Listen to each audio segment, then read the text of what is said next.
Top sports where the takes don't miss. The prof with the stats, the champ with the fist. Water bringing fire, cowboy, tie riding bold. Bulls calling bets, watch the stories unfold. And it's truly eyebrows running the show. It's High Top Sports, baby. Let's get it, let's go. Good evening, good morning, good afternoon, ladies and gentlemen. Welcome back to High Top Sports. Happy to have you here on this beautiful Wednesday morning. As you know, we're going to be talking about a little bit of playoffs, a little bit of the playoff rankings drop, so we'll get into that just a touch. And then, I mean, the Lane stuff is just kind of really taking over the internet at this very moment. I feel like we're getting sucked a little too much into it, to be quite honest with you. It definitely has taken over the household here, and it's all we talk about. It's all I talk about on the Discord, and it's fun, but we do play a game on Saturday. We'll have a great show tonight for our best day of the week. We'll have, of course, Dave in Hollywood, Connor Clark joining us tonight to be talking about the Tennessee game, what it means. Do we feel it? What are our opportunities headed into that, and maybe have some tickets to be given away for that game tonight. We had a call-in show last night, ladies and gentlemen, and that may go. I don't even think Cody's even aware of the call-in show. By the look of his face, he still looks like he just woke up from a 19-hour bender. He's on vacation, guys. So when we do the beer review today, he's actually drinking in the morning. So we'll just Stop it. We had the call-in show. If you haven't seen it, it's gonna go down in history as one of the greatest call-in shows of all time. I can't explain to you the range that this thing had from Martha, who hopefully she might be taking Cody's job. Martha Mondays and Martha beer reviews may be the new best thing. All right, that's all you need to know. Drink beer? She would for us, Cody. She would. Cody's nervous. He feels like his job's on the line. Martha's gonna come in and swoop it up. We had Spider-Man calling. We had Bane from the Batman movies calling. It was unbelievable. Cody, did you see it? No, I didn't. I wasn't invited, so I didn't even know you were doing call-in show, or I would have called in. It was a banger. Guess I need to look at my contract. Yeah, you might want to call your agent and see if that. I know Sexton's not happy with you right now. He's not happy. Yeah. So, I might be on McAfee today, with a gun pointed at me, and I'm gonna smile, and I'm Team High Top, and it's hell of a run, and I can't wait. And go Rebs! Hotty toddy. Oh man. Hotty toddy. Yeah, I love it. I love it so much. It's chaos. State of Miguel, Dan, what's up, buddy? He says, have a great week, boys. What a wild week. What does that mean, Dan? What do you mean have a great week? What are you saying? Man, we're trying here. Look at this. What did someone say? We are pretty sure Martha pounds beers. Martha. She was great, man. Look at the chat. You've lost. They were calling them Miss Lattes. Like you completely lost everything you've worked for. And she was on the show for 4 minutes, and you lost everything you worked for over the last 3 years. It was unreal. She did say that she would do a shirt with you, though. Her and her twin sister with you instead of and be the new Snow Bunnies. So we do have that going for us. Martha. Yeah, it was good stuff. We got a lot of truckers. Our guy Aaron called in again, as always. Gave the chat some fun here. So we might be having a truck sponsor. Yeah, we're working on that. What's the wildest take of the night? There wasn't anything crazy. Nobody was. I think everyone is kind of just exhausted from this saga that's happening. Cody lost their locker room overnight, dude. Hey. Yeah. No crazy takes. What helps with losing? You know what helps with losing locker rooms? Just up and moving in the middle of the night and going to a new locker room. Go to a new locker room. Yeah. Nothing crazy. But look, we're going to talk about the ultimatum. I talked a little bit about it last night. We're going to talk about that. I want to talk about Zach Aberverdi's article once again, because I opened the show with it, but nobody really spoke about it ever again. So I do want to have some dialogue around that. And then there's a little message board from Ole Miss where they feel one of their writers, and then there's a clip from an LSU guy that we're going to listen to. So we're just kind of monitoring it. Again, I mean, the consensus still seems like it's just kind of crazy, but I don't know. No one has a true gauge on this thing, and it's wild. But let's take a look at the playoffs here. This is a college football show from time to time, and yeah, Bane called in too. That was great. Here we are, college football playoff rankings. I thought that BYU would get a little more love. A little more love. Remind you, Alabama has 2 losses. BYU has 1 loss to the number 5 team in the country. Bama lost to the 8 team, and then a team that's not even ranked on here. But that's neither here nor there. Notre Dame being, I mean, I keep giving Bama flack. But Notre Dame's 2 losses are phenomenal. Notre Dame's losses are 13-3. That's their 2 losses. Much better than Alabama. I know it's coming on the strength of schedule, but I don't know. It irritates me because BYU deserves to be in that top echelon. And yeah, the thing again, nobody up there. They still can. There's still a lot of football left. Yeah, I'm assuming that nothing, it's going to happen. Oklahoma, I think, has a little bit of a fight left, right? Don't they have a big game left? We know Alabama has Auburn in 2 weeks. That should be interesting. A&M has Texas. That could get it. Texas, this is what's going to piss me off. Texas is sitting at 17. If by the grace of God they beat A&M on that last weekend of college football, they're going to move them up. They're going to move them all the way up to number 10. I'm looking at it now. They're going to jump GT. They're going to jump at USC. They're going to jump. Yeah. That's why they've got them right there. Miami's in the playoff as of right now also. Yeah, I don't understand that. Even our guy Lewis, the previous Miami fan, like, I saw it last night before the show. But if there's a team that is known for pissing down their leg when the moment is most needed, it's Cristobal in Miami. And they still have that Pitt game. But here's the thing. I don't even think they're in first place in the ACC. They're assuming that Miami is going to win. Yes. And they're not even in the ACC championship right now. Georgia Tech, Virginia, Pittsburgh, and SMU all have 1 loss. So Pitt and Miami have to play, yes. But Georgia Tech has 1 SEC. Oh, Georgia Tech has Pittsburgh. So that's where it could get interesting. But let's say Georgia Tech wins, which I think will happen. Then Pitt is more than likely going to be removed from the equation. All right. Virginia has Virginia Tech. That's it. That's all they have left. So they win that, they're in. And SMU has Louisville in California. So that's why they're seeing that this thing could fall apart here pretty quickly because Georgia Tech has to beat Pittsburgh. If Georgia Tech wins this weekend and Virginia wins in 2 weeks, that's your ACC championship, and Miami doesn't get in. Yep. Because Georgia Tech then has Georgia after that, and that's not going to affect them at all. So I think it's extreme. What I love is if I'm Virginia, Pitt, SMU, and Georgia Tech, and I continue to see this, I'm like, I mean, it's perfect bulletin board material. A team that has 2 ugly losses is being considered in the playoffs because of what? I mean, Georgia Tech is 9-1. 9-1 overall. 9-1. And Miami is 8-2. With a loss to Louisville and SMU. And Louisville has 3 losses. I know Georgia Tech's loss was to NC State. Yeah. And you've got them 5 spots, 3 spots behind you. Like this, it's getting very irritating. And again, I mean, look, I understand people get frustrated with the SEC bias. I hear you. But I feel like we are living and dying on just simply strength of schedule. That's it. That's all we're watching. And I'm over with it. I'm fed up with it. They've got to figure this shit out. Keep that door closed. They're gonna be MIA, running my heat bill up, just standing there looking at me with the door wide open. I swear, what's wrong with them? But yeah, it's kind of odd. I don't think there's really SEC bias though. I think that the teams that want to get in. What's wild to me is that the Big Ten did what they wanted to do. They made their teams play nobody, the teams that they wanted relevant.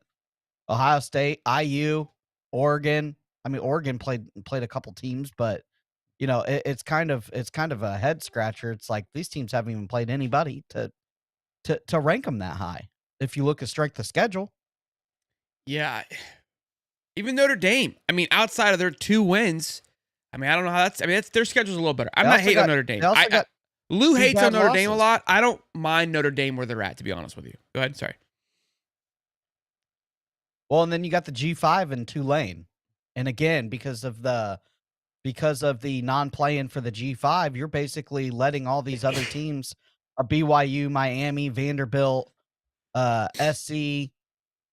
You're letting all these other teams essentially down because you don't have a play-in, so they automatically get a walk-in, and they're ranked what, 24? So you have the 24th team that's ranked at the bottom. They don't have to play a playing game, and all these other teams are fighting for their lives and praying to the war gods of football to make sure this team guy, the starting quarterback gets sick, and this team gets a block punt at the last second, and just to get into the playoffs. What's crazy is that with Tulane and Summerall, obviously Summerall is gone, right? I mean, according to just everybody, he's either going to Auburn or Ole Miss or Auburn. Louisiana. I mean, that's the 3 right now. And I'll be interested to see if he coaches in the playoffs. Lane Kiffin being labeled as a scorpion here. They're gonna let him play. Yeah, they're gonna let him coach in the playoffs. They're dumb not to. But why is Ole Miss doing it? No, I Ole don't know. Miss thinks No, so I'm not talking Tulane. Yes, would let him. I'm wondering if the new team will let him. Oh, they'll work that out in the contract. If you're the new team, you got more leverage. Would be interesting to see. No, the coach has all the leverage. He doesn't have to go. He could stay at Tulane. He just got there too. Yeah, Notre Dame's a very good team. I don't understand. Like CJ Carr, I love what he's been doing all year. They have been able to run the ball like we thought they would earlier on in the year. Yeah, they're going to be sneaky good once again and find a way to get through this thing. And it'll be fun to watch. Texas Tech right now is sitting at that 5th spot, so they'll play that Tulane. Ole Miss is set to play the 11 seed. So right now it's Miami, right? Then 7 and 10, and then Oklahoma and Notre Dame would be a hell of a matchup, which would be fun to watch. And of course, your first 4 teams would get a bye. So now this could, I don't think it will, but if Georgia A&M play in the SEC championship, I don't think they moved them. They didn't do that last year. No, they did do that actually. That's not true because when SMU lost, they bumped them down. So it would be interesting if they bump one of those teams out of the top 4 and Texas Tech, if they win the Big 12, get in. Well, that's something kind of to keep in mind there. That 3-4-5 could move. $5. This coaching search is about frustrating as asking your girl what's wrong and she says nothing or they want to go to eat. Jeremy says I didn't even notice until I rewatched it that Martha's last name is Beers. I think it's meant to be. I already made you and Martha theme song and put it in the Discord. You're gone, Cody. just throw me away. Just throw me away that fast, Jeremy. I'm I got so upset. I forgot. Somebody also called in. I just saw in the chat. They said that they worked at Publix. Bro, had me going. They're like, I work at Publix in Louisiana. And I go, really? They're like, yeah, the Kiffins were here. Like, I was making Wit Weeks' sandwich. I go, oh shit. I was all in. And he goes, yeah. And as I put the bell peppers on, I said, hey, blink to me in Morse code, spot the ball. He didn't even worry. He's not even from Louisiana. He lives in Miami, bro. He had me in shambles. He had me in absolute shambles. All right, I gotta find this. May still work in Publix. Huh? No, he doesn't. He may still work at He Publix. doesn't. Oh, He okay. doesn't. No, he doesn't. He doesn't. He had me in a blender. I was telling my whole life story about working at Publix, and none of it meant anything because it was all just Hoopla. hoopla. Where is it, Jeremy? Can we fire up the beer can? This thing's just sitting here, just getting warm. Oh yeah. Go ahead. Why I find that? Go ahead. Nope, knows the brew. Hey.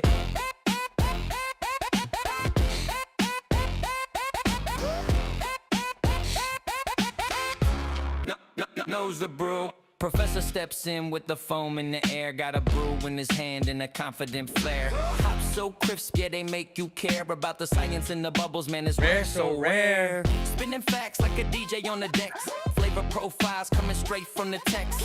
Sip, sip, analyze what's next. Break it all down with respect, no flex. Hey. High top sports beer review. Hey. Pour it up for the crew. Sip it slow, what it do, do, do, do. Professor's got the brew. Hey. High top sports beer review. Take a taste, break it through. Bittersweet, light or true, true, true, true. Professor knows the brew. I think I'm gonna win a lot of people over with this one. This is Killian's Irish Red, and boy, a very, very popular beer in the 1990s, early 2000s, especially for military members.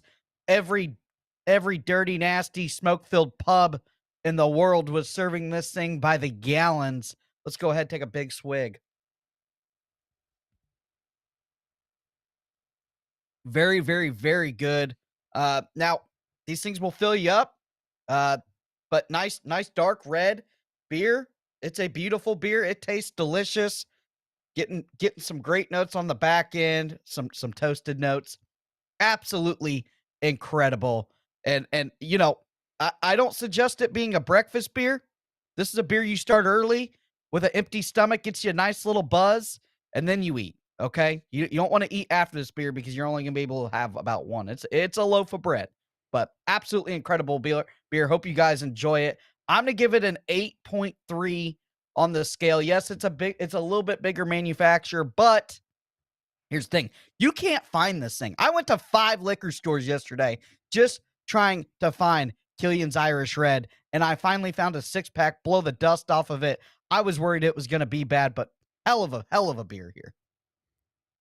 You tried to win them, they're not in.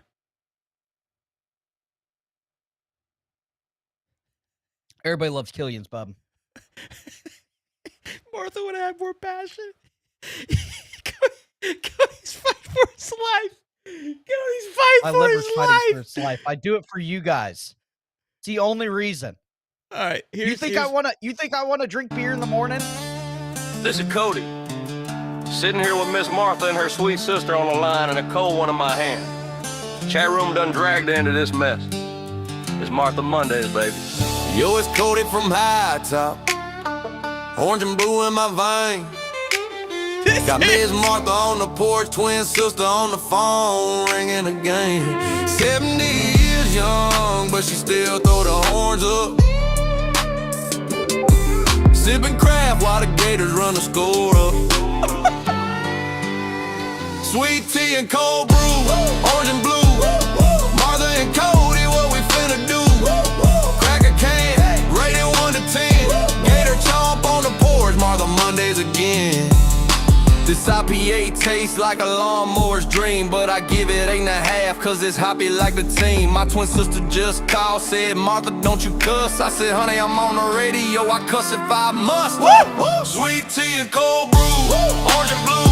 Raise them high for the swamp, go Gators and Seal. Sweet tea and cold brew, orange and blue. Raise them high for the swamp, go Gators and Seal. Why is there always such a fucking banger? Bro, are you kidding me? Oh my goodness. Hey, beer review, that song sucks compared to this one. Holy crap, that's amazing. Bro, AI is ridiculous. Are me and Martha getting married? That's what the song was basically saying. I don't know. But I loved it. I loved it. That was incredible. I mean, I think I can have 2 wives. Yeah, I think so. Tiffany would be okay with Martha. Yeah, be like it's for the boys. You know, anytime, I feel like every time we make headway of becoming a serious like podcast and like sports show, we just hold my beer, watch this. Yeah, we just find a way. Literally. Yeah. That song is a fucking banger though. That was incredible. I can't wait to listen to it on the way to work. Bronco windows down, just blaring. Look, I don't know what OJ was listening to going down I-95, but if I had to guess, it was probably this. He was probably thinking about Martha. Okay. Do you think AI we could get AI to marry me and Martha? Martha and I? I'm sure we can figure something out. Like, can they do that yet? I don't know. Clint. Yeah, Miami being projected at large, not conference champ. They think they're going to squeeze into number 11? But if based on where they're ranked, though, there was no ACC champion. That doesn't make any sense. $10. Calci LSU has as of now has seen 22% reduction for Lane. Florida has seen an 8% reduction during the early morning. Large purchase of Jed Fish was placed. Estimates around $15K. Quickly was shorted. Yeah, Coach. I mean, that's Coach Guns. We are going to talk about that actually, so we can move into that now, and then we'll go over the LSU video I want to play that was dropped in our Discord. But yeah, so Calci, again, Calci guys. For those of you who don't know, bro. I've seen this move before. All right, with how this I call it the stock market, because Kalshi is a stock market essentially for betting, because it's all based on just human interaction and placing bets. Yep. That's how it moves. That's it. It's just simply just where is the money going, like a stock market. And so it's fun to see, because it's not like your betting odds where it's being more manipulated by a Vegas person. It's based on money, what they're hearing, but there's way more attributes being brought in, where Kalshi is just being moved by money being purchased.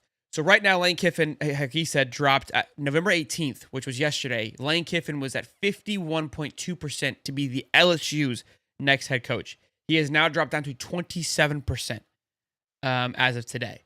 And Florida, this is where the crazy thing happened. I saw it as like I thought it was a glitch, but I was like, don't see how it could be. But How are they doing it? They're getting an early payout. What do you mean? Like, how are they going to make money on it, on Kalshi? So just like a stock, if you buy in at a certain price and then it moves up, meaning it becomes you cash out. You get a payout from it. Well, you just sell your position. Oh. Yeah, so like if you buy in at like 50% and then it favors him higher, that becomes more valuable. That's yeah. So Jed Fish, so Lane's been floating around the 50. At 12 a.m. or 1 a.m. this morning, Jed Fish went to 94%. And then 3 hours later dropped to 43, and now he's back down to 19. And Lane's back to 54. So I don't know. I don't know what happened, but it's chaos. And again, this reminds me of the GameStop saga, where it's just you feel like you got a pulse on it. You think you know what you're doing when you're investing into GameStop, but this is where we're at with it. So Kalshi, that the violent drop there was interesting to watch unfold, but now it seems to work itself back out. LSU going down makes me feel good. I think what really is stemming here, I think maybe Ole Miss feels a little more confident, although we're going to read something here in just a minute where they don't feel that confident. But let's play this clip here from a LSU person and hear what they have to say about it. Also, I'm going to read this really quick. Obviously, Pete Burns, Chris Dorian, good friends, SEC Network, they post this where Pete Burns is like, you need to log off, get away from all these coaching rumors, like quit instigating it, essentially. And Chris Dorian goes, no way. Lane just needs to continue to be Lane. And I think Dorian's a big fan of Lane. Obviously, he's a Gator. But this is Mike Delatier. He is what his number one source is telling him about Lane Kiffin headed to US. Let me ask you this. Your best source that you've talked to with LSU, what are they telling you? They made the best offer they could, and they're just waiting on Kiffin. Okay. They didn't have a feel one way or another, and this is somebody that I feel knows what he's talking about. But they felt confident they had made him an offer that he couldn't turn down, and which would probably meaning that he would be the highest paid coach in college football. So we talked a little bit about that last night, about the pay and how would it be irresponsible to make Lane the highest paid coach in college football? Because you're obviously going to jump Kirby and put him in that $14-15 million range. It depends. It depends that if you how much How much are you letting to stack the chips and let it ride on black? This is all it is. It's a gamble, guys. This is roulette. This is roulette number 101. Is it though? You have a coaching search. Oh, absolutely. You're spinning the ball. You have a coaching search. You feel good about number 23. You bet the house on it, and we're sitting there, and the ball's just So wait, what's trying to land on your what's the number. gamble though? Where's the gamble at? Hiring Lane? The gamble is you Or get waiting? a Jimbo Fisher issue where you sign him for a 10-year mega deal to make him the Okay. highest paid coach because it's a bidding war, and you're firing him year 4. So what's the number though? At what number is not a gamble? Because here's the thing: any For coach me- that you go for me, yeah. if I'm the shot caller, I know how bad Florida needs this. Okay. I have a pulse on Florida, on Gator Nation. And you know what? I'm telling them 10 years, 16.5 a year. If you're Florida, that's what you're paying. That's what I'm paying him. Because here's the thing. So you're okay. So Everybody hold and their on. brother So you knows. just told me it's a gamble, but you're willing to put the house on black. I'm ready. I'm ready to bet the house. I'm ready to bet the car. I'm ready to trade a firstborn son. You just told me it's Jimbo Fisher 2.0, and you're still about it. No, that's not what I said. That's not what I said. I said it could be Jimbo Fisher 2.0. But you For asked sure. me what I would do. You asked me what I would do. I know Gator Nation needs this win so goddamn bad. 10 years, $16.5 million is what I'm giving him. And I know they can afford it. Martha's just gonna run away with Lock it here. him in. Look, Lock so him in. guy, real quick though, we talked about this last night. I don't feel that, or I talked about it in the voice chat. I don't think I talked about it on the show actually. The numbers seem alarming. They do, but they're really No, not. they don't. They're really Let me not ask you because Kirby. Hold on, Kirby's 13.5. Kurtz just signed a deal that put him as a third highest paying coach. Lane has accomplished more than Kurt. So he's got to either be just above Kurt, which would be what, a $2 million raise? Like it's nothing. So you're like, and if he's looking around, it's like this guy just got the third highest paid coach and he played 1 year in the big leagues. I've been doing this for 6 years. Got my team going to a playoff. The market's changing.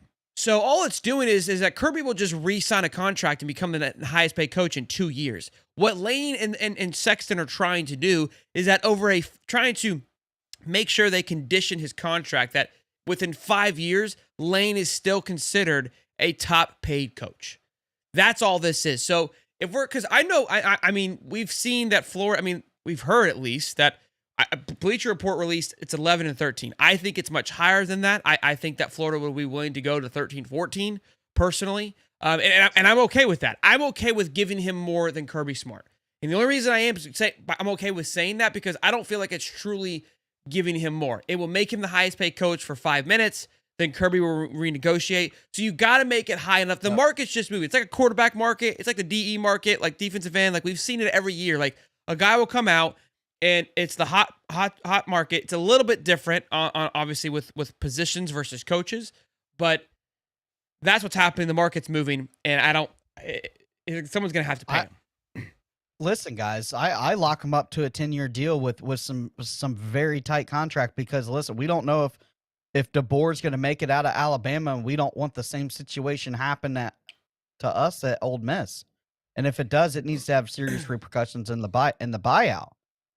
If Bama loses in 2 weeks, that seat is going to heat up immediately. That's what I'm saying. Immediately. That's why you do a 16-5 for 10 years.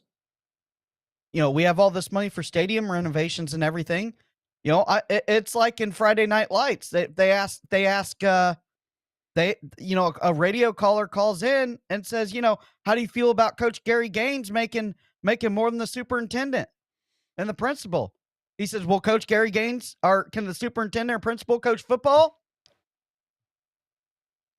Listen, if 16-5 is a drop in the bucket if you win 2-3 national championships in 10 years. No, listen, or 4. It's a yeah. drop in the bucket. I feel like you just Give find him reasons to what get he mad. wants. I don't know who you're yelling at. What he wants. Give him what he wants. 10 years, 16.5, I don't think. baby. I think Florida's got Lock to it push up. back a little bit because there's state No. tax at LSU. There's state tax at LSU. I don't think they need to. You don't want Don't to be bid. cheap. Florida's It's not about always being cheap. It's not about being Stop cheap. being cheap. If you continue, it's 65, 10. Cody. It's about being salespeople. It's if you put a line out there and he's come back with a number and you just go directly to that number, you've now given leverage up once again. You can't just keep chasing the number he's given you. So I would believe that a number has been sent from all parties, and I think that LSU probably has a bigger offer in mind. But there's other factors that cause that. And again, if you keep saying that money's not an issue. If it's 15.2 from Florida and 16.1 from LSU, it's the same number because of state tax. Okay, that's fine. Lock him up to a 10-year deal. 10 years. I want 10 years. I wouldn't be surprised if it's not that long. Stability. Yeah. I want stability. I want 10 years, 16.5, 17 million. I don't care. I don't care about the frivolous taxes. Listen, this is the University of Florida. Let's flex our muscles. For No, once. I agree. I agree. They're not being cheap here. We're not gonna be coach poor. It's the University of Florida. No, baby. I don't think. Well, I mean, so look, I think that when you you're going to be coach poor. You're going to be. We're not. Unless we're hosting up. If you hoisting up correct. national If championships. there's success, then yes, you're not. You have a return on your investment. Correct. What Like do you you said, think- what I've mentioned, I've said this, the Jimbo Fisher thing. I've said you have the risk of being coach poor, but in all reality, if you go to Summerall, if you go to any of the other names you were mentioning, they were all going to be in that top 5, top 4 echelon. They were all going to be making probably $10 to $11 to $12 million. They would be. So if I have to pay an extra 4 to 5 to get the exact guy that I want, you're 100% right. It's the guy. It's worth every penny. I couldn't agree more. Yeah, 10 years, 170 should definitely. I mean, I don't disagree with you, especially with the drama that's happening. And I'm not saying that it's not. I just don't believe that you should chase the number because They're not making. They're not making these quarterback whispering coaches every year. Number one, you're gonna have great quarterback play. That's half the battle in college football. Number two, you're gonna be able to navigate the portal like nobody else, and you're gonna be able to high school recruit. What more do you need? The offense is good. Yeah, has he whiffed on some big games? Yeah, but what coach hasn't? I mean, I remember I just watched a clip about Nick Saban talking about Georgia Southern, how they literally just ran it down their throat, and that defense couldn't stop anybody, and they had 5 or 6 NFL first round draft picks on that thing. So JJ Truckee saying that I don't think you have to get that crazy on money. 13.5 and win an Addy, and he gets a $3 million bonus. I do believe that we should probably put some more incentives in there to get it to that number. But the point where you have to understand is that the market is moving. So 16.5, yes, would make him the number 1 highest paying coach. But in 2 years, the Kirbys, the Dans, Kurt Getty, Elko just signed. I don't know what's Elko's number. Do we even know what his number is? We don't know what Elko's number is. I don't believe, or James Franklin. I don't think those numbers have come out yet. We don't know the Notre Dame coach either, or technically Dan Lanning either. There's a lot of unknown. Let me ask you this. Which my point is, they will all be up there.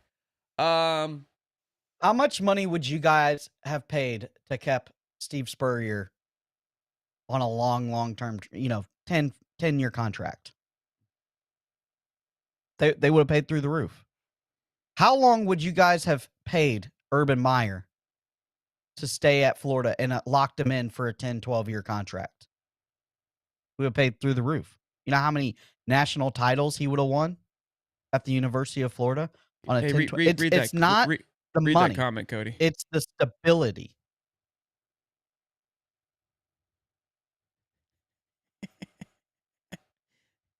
Boy, we've lost. Oh man. Is this a bad dream? A lot. Yeah, a lot. Yeah, I'm trying to look and see what the number. I don't think we have a Franklin or an Elko number yet, which is very interesting. I just want a long-term contract. I want a 10, 12-year contract. I think it's 8 to 10 right now. Yeah, Urban had a heart attack. I don't think it had nothing to do with the contract, but we'll see. Yeah, I don't know. That's what I'm telling you. The line's moving. That's my whole point. Is that the 16 sounds like a lot now, but the market is going to be moving dramatically. And so, again, 3 to 5 years, that 16 and a half was going to be, it's going to be in the middle. This is the one time for the Florida Gator collaborative to step up to the plate and say, you know what? Screw you, LSU. You know what? Screw you, Old Miss. You know what? Screw you, Auburn. We got deep pockets too. I don't know. We're gonna set the big bag. Why are you angry? Martha was never this mad. I don't like. Who are you mad at? Oh my God, dude. If I hear about Martha one more time, I don't know why you're so frustrated. Like you're getting mad I'm not about. frustrated. Nobody said we weren't spending. I'm passionate. Nobody said we weren't spending money though. Spend it all. I feel like when Martha was here, there was like we had nice, healthy dialogue. Lock them up. I said something, she listened. She said something. I don't feel like you and I are. There's just a like, I don't know. Like there's friction. You're not. Like, you're not listening at all. Like you're just yelling. Cheat on me. You're in the doghouse. Cheat on me. Oh my gosh. Oh yes. I'm just tired of this aura that UF is cheap. Like one time in our life, let's go get the guy we want, lock him up to a 10-year deal, make him the highest paid coach, and then go ball out. But yeah, I don't think Florida's being cheap. And that's what I don't understand where you're coming from on that.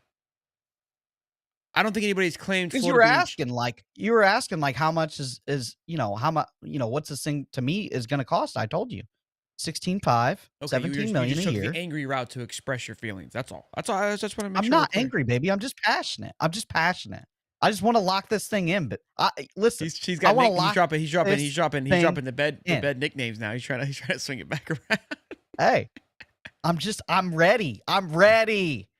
Listen, how much? It's almost like the Dion effect. Okay, like how much merch is that cat gonna sell at the University of Florida? Like you gotta understand. Like he's gonna feed families, including these two right here. Like get them here. I agree. I think they know this. I don't think Scott's blind to this at all. Hopefully he's watching. He's definitely tuned in. Scott 020. I think Lane's a big fan. I was really hoping he would have called in last night, but you don't need a better beard than Gillian's. Come on, dog. Yeah, I think that's what's going on. All right, so let's get into this little situation here. He obviously denies the ultimatum on Pat McAfee yesterday, but immediately, if it were playing chess here, the question was a softball. It's like, hey, were you given any ultimatums, Lane? And Lane goes, that is not true. That did not happen. Okay. Andy Staples then wrote an article doubling down of like, okay, maybe it was an ultimatum. Maybe it was a timeline. Maybe it was a deadline. Maybe it was a date of when the decision had to be made. But that's everybody who talked about it originally, once Lane came out and said it, came right back out and were like, fine, we won't use the word ultimatum. But there's still a timeline. There is a point, a moment that we need to know what you're doing. That hasn't changed. And I respect the way that I looked at it is if you want to play the game, it's like, hey, Lane, were you offered an ultimatum? Lane can come back and say, nobody ever talked to me. They may have told Sexton about the ultimatum, but nobody said anything to me. So it's very hard to see where it is. Again, it's really fun. I said it yesterday. We are playing Survivor, and I love watching these shows. And usually when we watch Survivor, right, we don't get to play, we see all the sides. We see every tribe. We see if Probst has a secret thing that's happening. We know every move from everybody's position, so we can criticize dumb moves, good moves, bad moves, etc. We are in the game. We are one of the tribe. Okay, we're tribe Florida. There's tribe LSU. There's tribe Ole Miss, and then Jeff Probst is the host, and that's Lane Kiffin. And we don't know. We think we know. We have a pulse on them. And anytime the tribes start to get a grasp of how the show is moving, Probst drops in and changes the things up, keeps us on our toes. And even though we hate the other tribes, we still talk to them. We still play a game. So we kind of have an idea of, what each party is feeling, but everyone's still keeping things close to the chest. And that's what it is. We are in the middle of this right now. So to one of our tribes, we heard from another tribe just a moment ago, LSU, how they're feeling. Here's what the other tribe said. I love the Survivor analogy. You're welcome for this. From Spirit Ben here. It's dropped on Discord. Things dropped everywhere. Lane Kiffin is more likely to leave than not, if you ask me. And if he does go, I think LSU is the favorite to land him after the calls and texts I've made today. Summerall would be a clear favorite for should Ole Miss need to make a move. There's already been a dialogue between the parties. He prefer Ole Miss to Auburn. So let's kind of stop for a minute, because remember a couple weeks ago when Lane tweeted out saying that John would be he's going to be an SEC head coach. Yeah. This guy been on the Buck since day one. Yeah. Is he Funny to not? watch. Was that a lie? I mean, he's is all our over future it. coach lying? Yeah, he was all over it.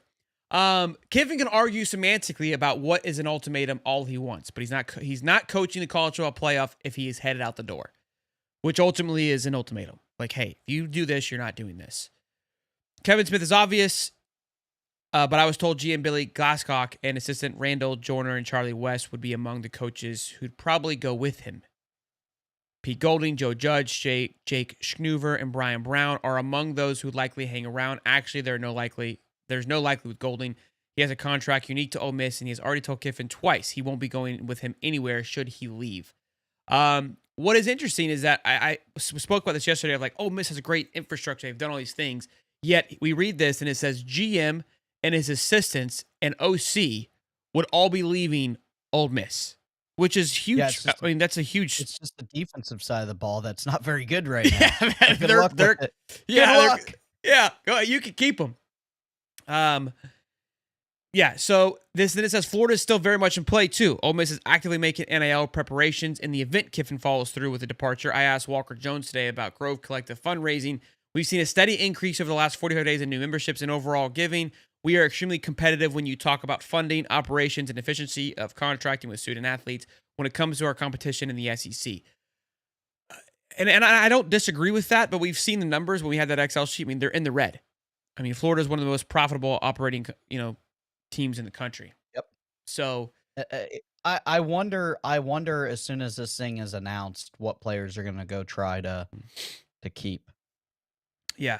And then he says this, which I think everyone kind of got. Some people freaked out about the Pat McAfee show, but we all kind of knew that it was just an act. But the general view of the Pat McAfee interview, it was a dog and pony show and changed nothing. The situation is still in the same place. Ole Miss, LSU, or Florida, and Ole Miss expects an answer no later than after the Egg Bowl. I give the Tigers the advantage. I don't know what he's going to do, but I want to provide an update before I checked out for the night.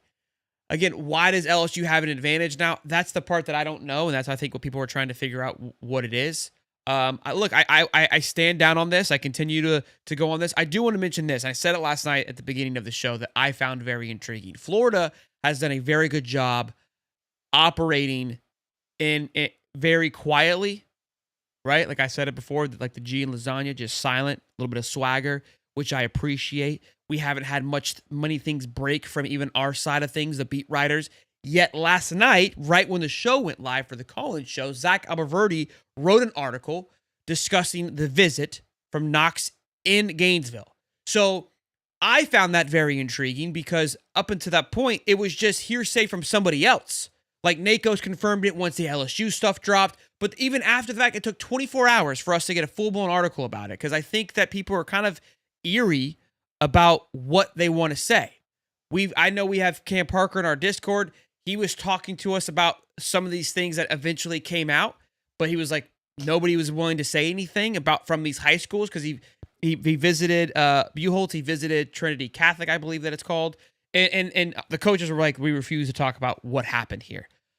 My point that I found intriguing is that this was the first article from Florida's side feeling pro-Lane to Florida, kind of like when the Billy Napier stuff dropped and when he was being fired, those articles, you could feel the tone. The tone was, we are moving on, it's this, and this was the first article that I felt was in favor of Lane coming to Florida, which I found, I can't say in favor of coming to Florida. I can't say that. I gotta be careful with my words here. That's how I perceived it, that it was the first pro-Lane to Florida move, and that this is really happening versus us just talking behind the scenes, if you will. Yeah, and then you have the other question here. Muddy says it right. NFL teams love them too. Could we see a rekindling of Jackson Dart up there in New York? It's definitely one It's tough. that was talked about early but hasn't been mentioned since. We haven't seen any planes fly to New York though. But is anybody watching it? You think they'd be on it? You think the internet sleuths would be on it if he was in New York? So many planes flying around right now. Who knows? Yeah.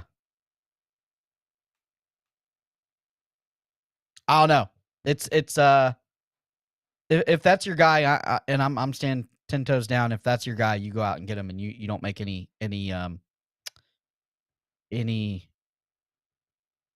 fuss about the contract. I know that's not always a smart way. That's not always a smart way to do business, but sometimes you got to put your chips in.